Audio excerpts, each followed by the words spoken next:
I'm excited to be here today and talk to you about a topic that I think is critical not only for concussion management, but in general for athlete performance. So let's get started. What do we know about the mental health of our athletes?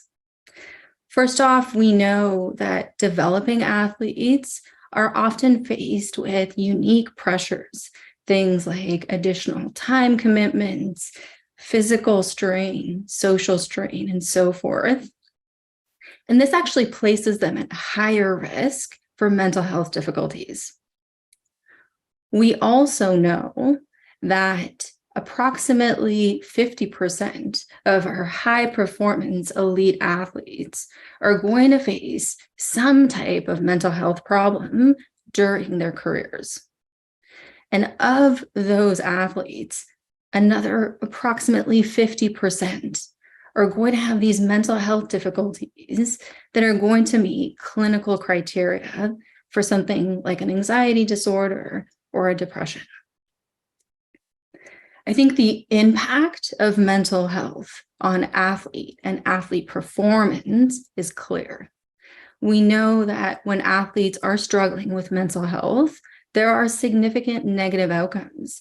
These can include things like withdrawing from competition, withdrawing from tournaments, or struggling with these mental health issues internally and on their own. So when we think about mental health, I think it's important to make a couple of distinctions. First off, when we talk about mental health, we're talking about a person's overall wellness. This includes their ability to think, regulate, and behave. When we talk about mental health disorders, we're talking about a disturbance at a clinical level in that person's mental health. And I think it's important to distinguish mental health from mental performance. I won't get into that today, but happy to answer questions about that. So now let's talk about the intersection between mental health and concussion. So first off, when we look at our list of concussion symptoms, we are all aware that they are extremely broad. They are covering multiple domains, including an athlete's ability to think, their ability in terms of regulating their emotions, physical challenges, and sleep disturbances. I think we all know that these symptoms of concussion are not unique or specific to concussion itself. In fact, there's a whole host of other conditions that can mimic some of these symptoms. And so I think it's important to understand that overlap between concussion symptoms and symptoms of other conditions like mental health. And I'm going to show you some data just to really appreciate how large that overlap is. So here what we did is with collaborations in Boston, Maine, and New Hampshire, we've been tracking high school athletes for several years now with a cohort of approximately 60,000 at this point.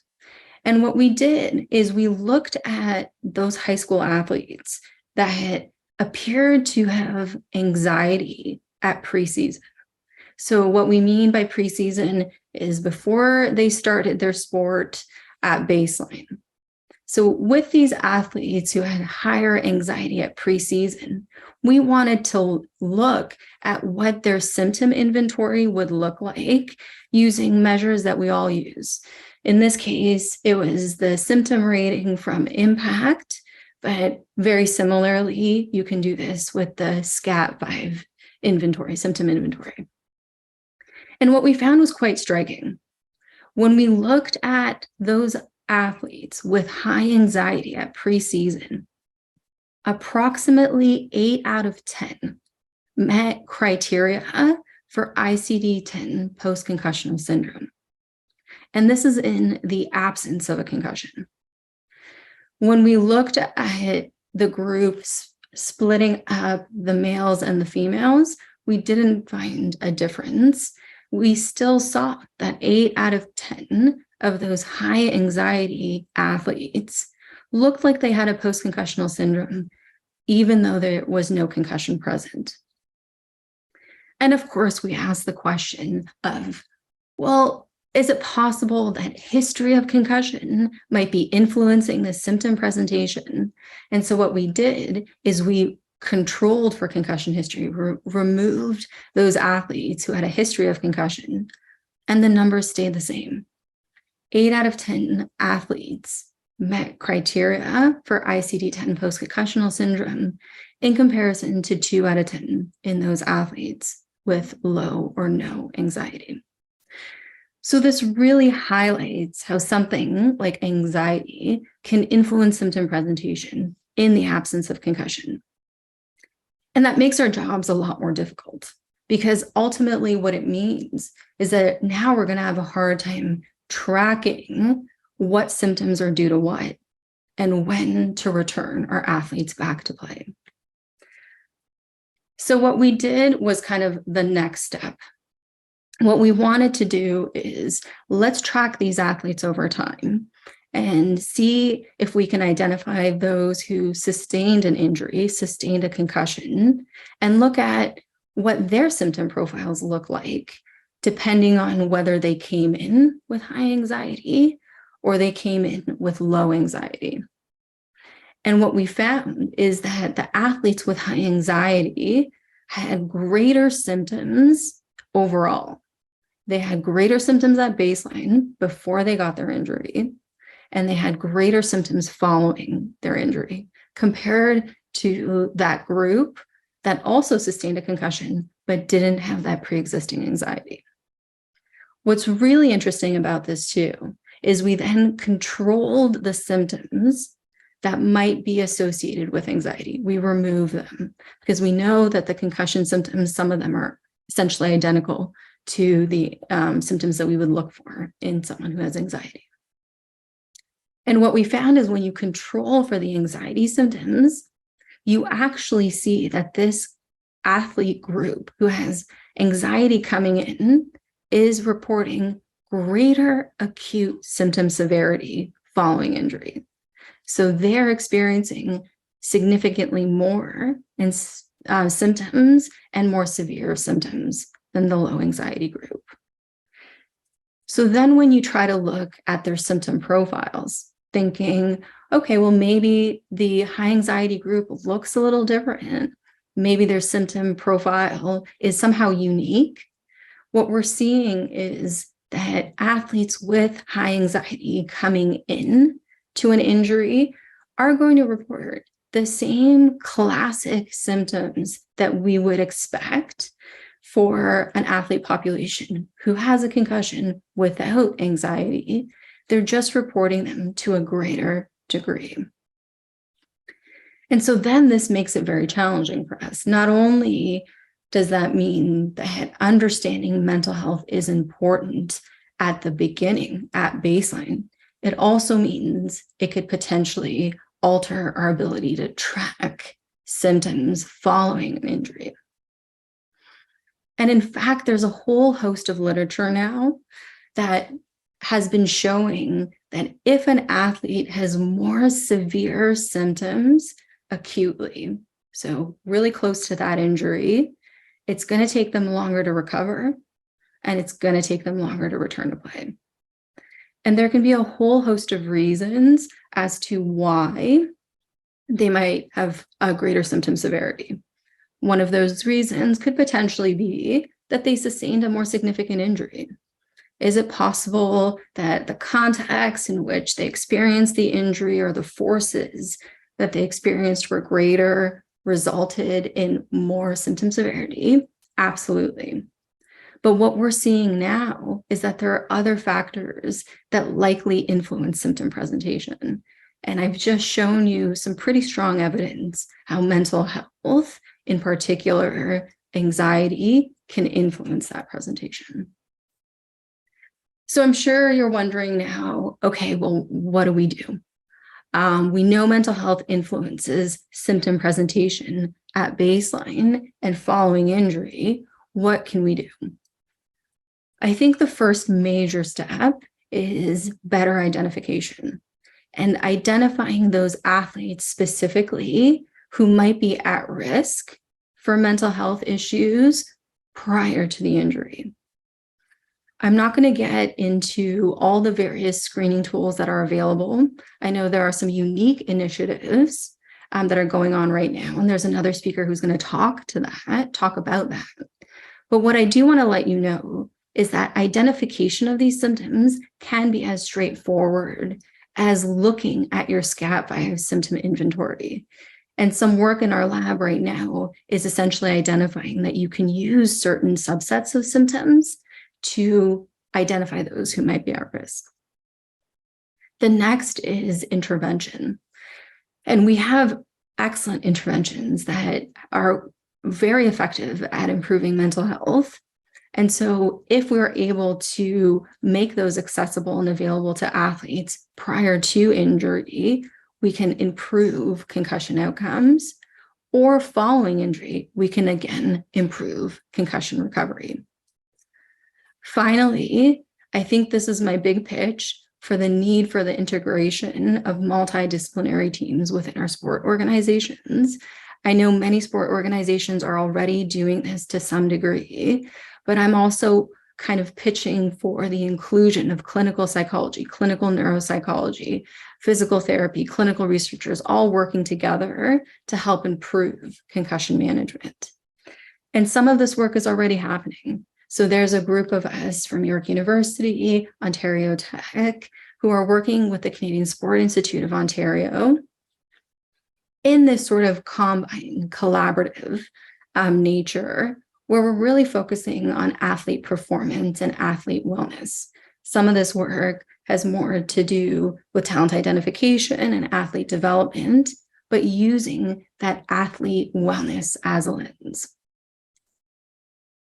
So my take-home points for you today are mental health issues highly prevalent in our athlete population. They're going to affect symptom presentation, whether it's before the injury or after the injury. They're going to affect the recovery trajectory. I think identification is key. If we can do it earlier, then we can potentially continuously monitor this and focus on the interventions that are going to help the outcomes of our athletes. And one way to do that, I believe, is through taking these multidisciplinary approaches. So thank you so much for your time. I'm happy to answer any questions. Wow, thank you so much. That was another incredible presentation, and our chat box has been blowing up. So my first question for you is, once high-risk athletes have been identified, what are some strategies that people working with those athletes, whether it's a coach or a trainer, can do to help improve their mental health? That's a fantastic question. And so ultimately, there are interventions that are available. And ideally, in these circumstances, that athlete would be referred to a clinical social worker, a psychologist, or someone within the mental health profession to help facilitate their mental health. That being said, I understand that that is the ideal, and it's actually quite challenging sometimes to gain access to mental health services. And so another approach would be to begin to build resources that can facilitate mental health in the interim. And what I mean by that are that there are great resources out there in terms of learning how to do mindfulness meditation, learning how to do cognitive restructuring. There are apps that are available for your phone. There are resources that are available online to help you learn how to do those things. I don't necessarily think that those tools in isolation will be sufficient for everyone. I think that there is definitely space for having kind of a group workshop, a team workshop in the beginning where you practice some of these skills, knowing that they will be effective for everybody, regardless of their level of mental health challenges, but that ultimately, if those challenges are significant, there needs to be a pipeline moving them into treatment with a mental health specialist. Thank you so much. Yeah, I think your emphasis on just the importance of this is a team approach and it takes a village. So thank you for highlighting that. So we do have another question for you here, and it is, any recommendation for how sport organizations can make contact with clinical psychologists to inform their programs? Absolutely. So there are a couple of organizations that are already present that essentially identify psychologists who have a focus in sport. So the sport neuropsychology group that I'm a part of, if you go onto their website, there's a listing of all of the individuals in various states and provinces that are working in this area. The other major avenue, I would say, is go to the psychological organization of your province. Each province has a licensure board, and it lists all of the psychologists in that province and indicates what their specialty is. And so you can begin to reach out to some of these psychologists individually and build relationships. The other thing that I'll pitch, which we're hopefully going to do in the future as well, is there are ways in which you can actually connect with clinical psychology graduate programs in your province. York University, clinical psychology graduate program. And these are essentially the future generation of clinical psychologists. And in working with those graduate programs, there are often lots of opportunities for clinical graduate students to facilitate, build these types of intervention programs within your organization. And I can say that, yes, they're trainees, but they're highly skilled and they're super and licensed clinical psychologists. That's amazing. Thank you so much for pointing that out for us. I'm sure lots of people on the Zoom call today will be checking that out. So thank you. So I think we have time for just one more question, and that is, could you speak to some of the screening tools that you weren't able to get into in the presentation that our audience might be interested in checking out? Yes. So I don't want to step on any toes. I know there's a great presentation coming up that's going to cover a lot of this. But what I will say is you can use your scan to find symptom inventory, and you can look at the items specifically that are addressing mental health. I can feel free to contact me. I can tell you what those are. We're actually publishing a paper on this that hopefully will be very soon. Other tools that are freely available that are excellent are the GAD-7. That's the Generalized Anxiety Disorder 7 scale. You can Google it, download it. Essentially, a screener for anxiety disorders. The other one that I would highly recommend, another gold standard, called GHQ-9, the Patient Health Questionnaire 9-item. And that one is a very widely used and reliable measure of stress.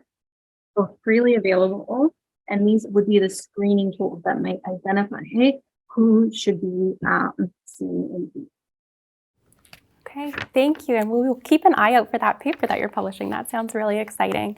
So just again, a huge thank you for joining us today. This was an incredible presentation. I learned so much, and I hope everyone else, and I'm sure everyone else here did as well. So thank you.